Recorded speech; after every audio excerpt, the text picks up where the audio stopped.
안녕하십니까. KTV 시청자 여러분, 신한 위클리 포커스 태원입니다. 제가 목 상태가 좋지 않습니다. 양해를 구합니다. 지난주 자카르타 주지사 선거는 과반을 차지한 후보가 없어 결국 오는 4월 아옥과 아나스 두 후보의 결선 투표로 이어지게 되었습니다. 아옥 조코이로 연결되는 신진개혁파 입장에서는 아쉬운 결과지만 신성모독 혐의로 지지율이 한때 20%까지 추락했던 점을 고려하면 지난주 선거에서 43%에 육박하는 지지율을 확보한 것은 신진개혁 세력에 대한 국민들의 지지를 재확인했다고 볼 수 있습니다.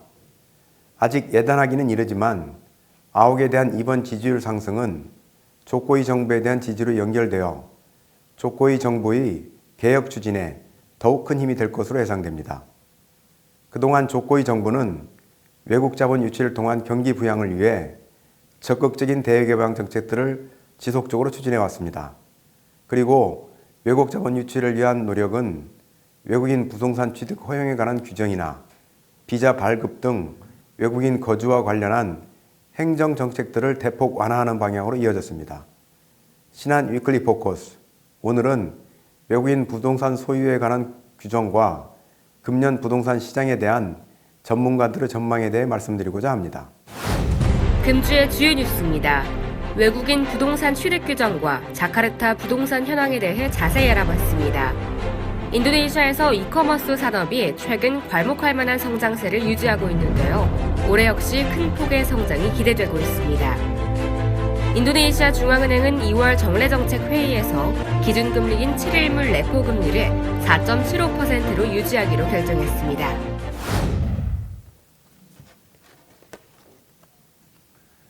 한국의 부동산 제도는 건물이 토지에 귀속되는 개념이지만 인도네시아에서는 토지에 대한 권리와 건물에 대한 권리를 양분하여 인정하고 있습니다.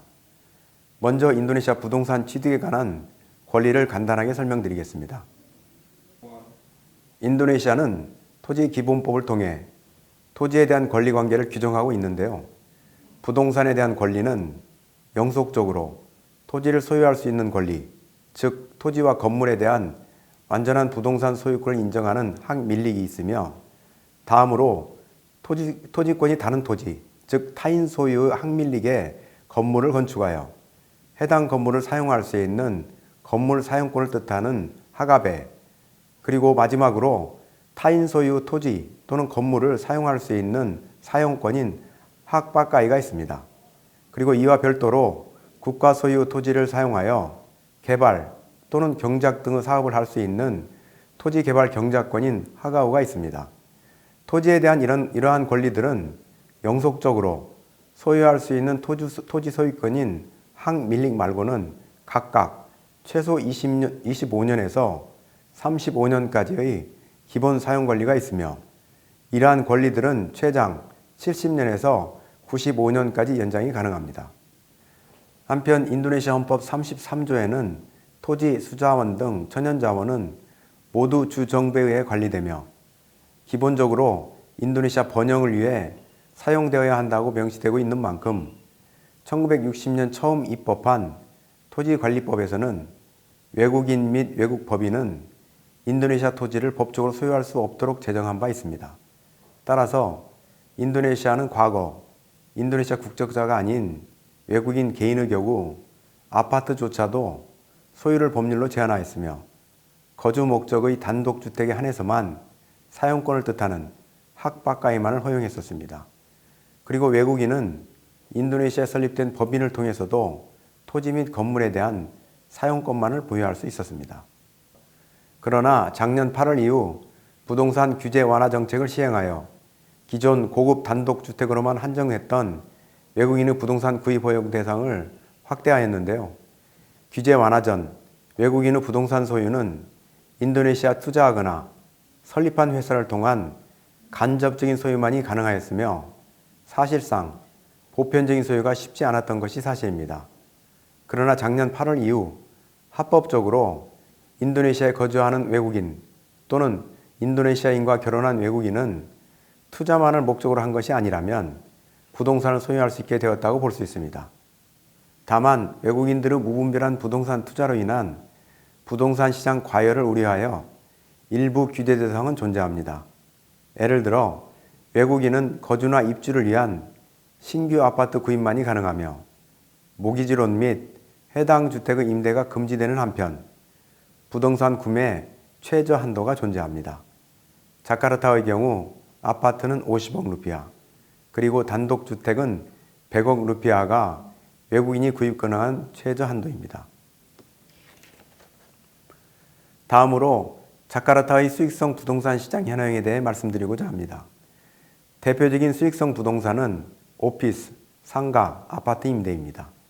수익형 부동산 시장은 시장 경기와 마찬가지로 일반적인 사이클이 존재합니다. 먼저 부동산 수요 증가로 수익률이 올라가고 뒤이어 공급이 늘어가는 성장 단계, 시장이 피크를 지나며 공급량 초과로 인해 부동산의 수익성이 떨어지는 하락 단계, 공급 과잉에 수요마저도 하락하게 되는 침체 단계, 그리고 부족해진 공급량에 의해 다시 수익률이 상승하게 되는 회복 단계로 사이클을 형성하게 됩니다. 최근 자카르타 오피스 시장은 높은 공실률 및 이에 따른 렌트 가격 하락이 지속되는 추세입니다. 따라서 최근 인도네시아에서 두각을 나타내고 있는 이커머스 기업, 일부 은행 및 법률 회사들이 A급 사무실로 임차 면적을 넓혀 사옥을 이전하는 모습을 보이고 있습니다. 그 원인은 2008년 글로벌 금융위기를 넘어서며 오피스 렌트 수요의 증가에 따라 자카르타 업무 중심 지구에 이뤘던 신규 건설 붐과 함께 확대되었던 오피스 공급량에 기인한 것으로 보입니다. 실제로 2015년과 2016년에 연달아 자카르타의 오피스 신규 공급량이 30만 스퀘어미터를 훌쩍 넘었습니다. 이에 따라 2015년 이후에는 공실률이 급격히 증가하며 작년 말 공실률은 25%를 넘어서는 모습을 보였습니다.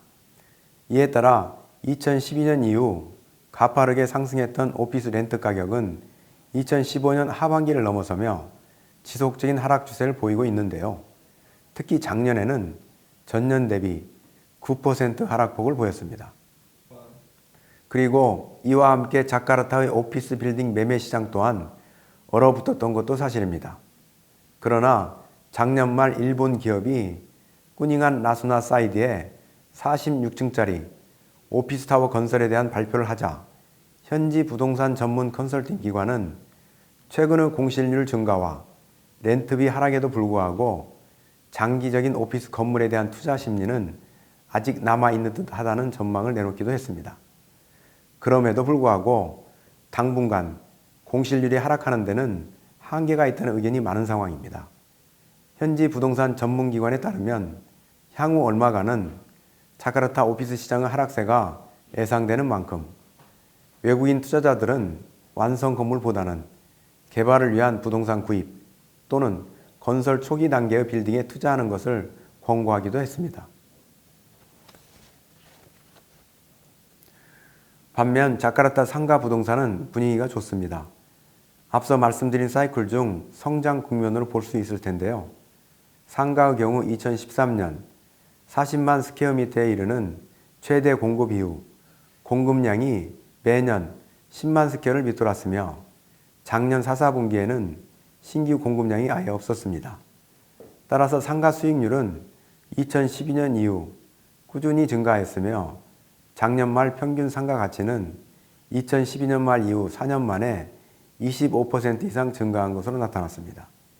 자카르타의 쇼핑몰은 단순히 쇼핑만을 위한 공간이 아니라 주말, 가족 단위의 여가생활 공간으로서 역할 또한 매우 큰데요.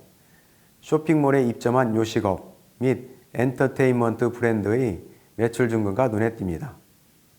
더불어 작년 4, 4분기의 렌트비 상승률은 전년 대비 연 2.6% 수준으로 경제 성장률보다는 낮았으나 최근 몇 년의 공급량 감소에 의해 공실률은 매우 낮은 상태로서 향후 상가 임대인들의 렌트비 인상 여지는 많아 보입니다. 따라서 투자자들의 상가 투자에 대한 관심도가 꾸준히 증가하고 있습니다. 특히 상가 개발업자들은 건설 중인 MRT 역세권 주변의 복합 쇼핑몰 개발에 크게 주목하고 있는 상황입니다. 한편 올해 신규 오픈이 예정된 복합 쇼핑몰은 연말에 완공 예정인 에온몰이 유일합니다. 따라서 올해를 비롯하여 당분간 상가 공실률은 지금처럼 낮은 수준으로 유지될 가능성이 높으며 향후 투자자들의 관심 또한 꾸준히 증가할 것으로 보입니다. 자카르타 고급 아파트 시장의 경우 2015년 이후 많은 요인들로 인해 그동안 고전을 면치 못했으나 상대적으로 높은 GDP 성장률 및 달러 대비 루피와 같이 회복에 힘입어 달러 기준 수익률은 조금 개선되는 듯합니다. 그러나 2015년 이후 이어진 원유 탐사 기업 및 광산 기업들의 활동 유축에 의해 외국인 기업 주재원 수가 감소하였으며 이로 인해 자카르타의 고급 아파트에 대한 수요 또한 동반하여 감소하였습니다. 그 결과 작년 1년 동안 신규 고급 아파트 물량이 없었음에도 불구하고 아파트 공시율은 작년 연말 기준 24%에 육박하고 자카르타 고급 아파트 렌트비는 작년 내내 하락 추세를 벗어나지 못했습니다. 한편 인도네시아의 내수 회복 조짐에도 불구하고 현재의 높은 공시율을 감안할 때 당분간 고급 아파트 수익률은 쉽게 반등하지 않을 것으로 보이는 만큼 투자자들은 고급 아파트에 대한 투자에 확신을 갖지 못하고 있는 것 같습니다. 다만 일본, 홍콩, 싱가포르, 중국 등 일부 국가 투자자들의 경우 인도네시아 정부의 강력한 외국인 투자 유치 노력이 향후 고급 아파트 시장에도 긍정적으로 영향을 미칠 것으로 전망하여 자카르타의 핵심 고급 주거지 주변 신규 주택 건설에 대한 관심을 이어가고 있는 상황입니다. 지금까지 자카르타의 오피스, 상가, 아파트 등 수익형 부동산에 대한 현황 및 전망을 말씀드렸습니다. 그러나 단기 수급에 의한 전망과는 별도로 대부분의 전문가들은 향후 인도네시아 부동산 시장에 대해 긍정적인 전망을 내놓고 있는데요. 이는 경제 규모에 대한 전망에서 비롯되는 것 같습니다. 맥킨지 컨설팅사의 보고서에 의하면 인도네시아 경제는 2030년 9조 달러에 이를 것으로 전망했으며 지난주 공개된 PwC의 세계 보고서에 따르면 인도네시아는 2050년 중국, 인도, 미국에 이어 세계 4위의 경제 대국이 될 전망이라고 합니다. 우리는 지난 30년간 대한민국 수도 서울의 부동산 가격 상승을 지켜봐 왔습니다. 2030년 9조 달러 규모에 다다를 인도네시아 경제를 고려하면 장기적으로 긍정적일 수밖에 없다는 전문가들의 전망이 충분히 설득력이 있어 보입니다. 비즈니스에 도움이 되는 경제 뉴스를 정리해보는 시간입니다. 인도네시아 이커머스 산업이 최근 5년 두 자릿수 성장세를 이어온 가운데 올해 역시 큰 폭의 성장이 기대되고 있습니다. 율리아 마린토 이커머스 협회 회장은 최근 인터뷰를 통해 올해 인도네시아 이커머스 거래액은 작년 300억 달러에서 최대 50% 상승한 약 450억 달러에 이를 것으로 전망된다고 밝혔습니다.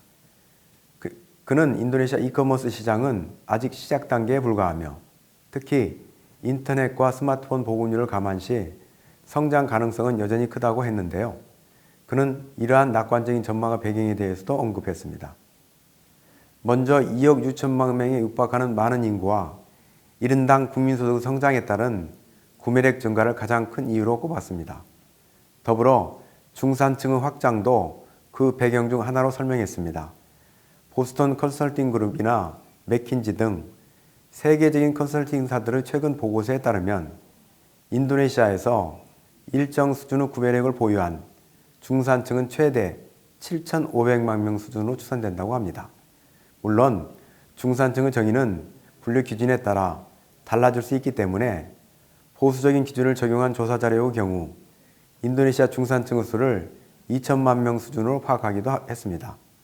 그러나 향후 인도네시아 중산층 수가 빠른 속도로 증가할 것이라는 데는 모두 의견을 같이 하고 있습니다. 아울러 율리아 회장은 스마트폰 보급률 증가 추세 또한 이커머스 시장의 전망을 밝게 하는 주요 요인으로 꼽았습니다. 최근 공개된 보고자료에 따르면 작년 말 기준 인니 스마트폰 사용자 수는 6,940만 명으로 이 이커머스 협회는 2018년까지 그 수가 1억 명을 훌쩍 넘어 인도네시아가 중국, 인도, 미국 다음으로 많은 스마트폰 사용국으로 성장할 것으로 전망하고 있습니다. 인도네시아 인터넷 사업자 협회에 따르면 작년 인도네시아 인터넷 사용자 수는 1억 3,300만 명입니다. 이에 대해 이커머스 협회는 인터넷 사용자 및 스마트폰 사용자의 증가와 함께 인도네시아 국민들의 온라인 구매 성향이 매우 대중화되어 가고 있으며 특히 트렌디한 제품에 큰 관심을 가지고 있어 이를 적시성 있게 반영할 수 있는 온라인 쇼핑의 인기는 향후 지속될 것으로 전망했습니다. 더불어 마린토 회장에 따르면 이커머스 시장 진입을 준비 중인 기업이 매우 많기 때문에 현재 250개에 이르는 이커머스 협회 회원사는 더욱 증가할 것이라고 합니다. 이와 관련하여 협회 측에서는 이커머스가 더욱 진화되어 생산자에서 소비자에 이르는 서플라이 체인이 혁신적으로 개선된다면 최종 소비자에게도 혜택이 돌아갈 뿐만 아니라 영세업체부터 중소기업까지 수백만 개에 달하는 인도네시아 기업들이 새로운 활로를 찾을 수 있는 만큼 이커머스 산업이 향후 경제의 새로운 성장 종목이 될 수 있을 것으로 내다봤습니다. 한편 인도네시아에서는 이커머스 산업이 비교적 신생 산업이기 때문에 아직까지 세법 적용과 함께 규제법 또한 완전히 정리되지 않은 것이 사실인 만큼 향후 업계와 정부 간의 지속적인 협의를 통한 명확한 법규 마련이 시급해 보입니다. 업계와 정부가 경제 성장 동력을 가속화할 수 있는 현명한 해법을 찾았으면 합니다. 인도네시아 중앙은행인 BI는 지난주 2월 정례 정책회의에서 기준금리인 7일물 리포 금리를 4.75%로 유지하기로 결정했습니다. 그러면서 근본 금리 동결이 최근의 내수 증대 등에 따른 인플레이션 우려와 함께 미국의 향후 금리 인상에 대한 영향까지 고려한 조치라고 설명했습니다.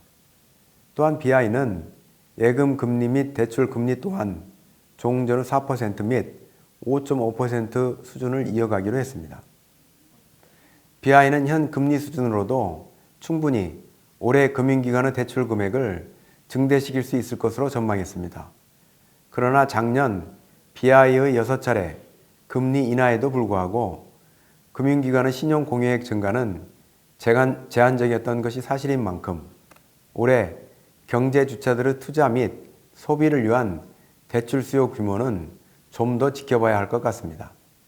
실제로 BI 발표 자료에 따르면 작년 금융기관의 대출 증가율은 전년 대비 10% 넘게 감소하였으며 BI는 이를 두고 글로벌 경기 둔화와 기업들의 통합에 따라 대출 자금 수요가 감소했기 때문으로 풀이했습니다.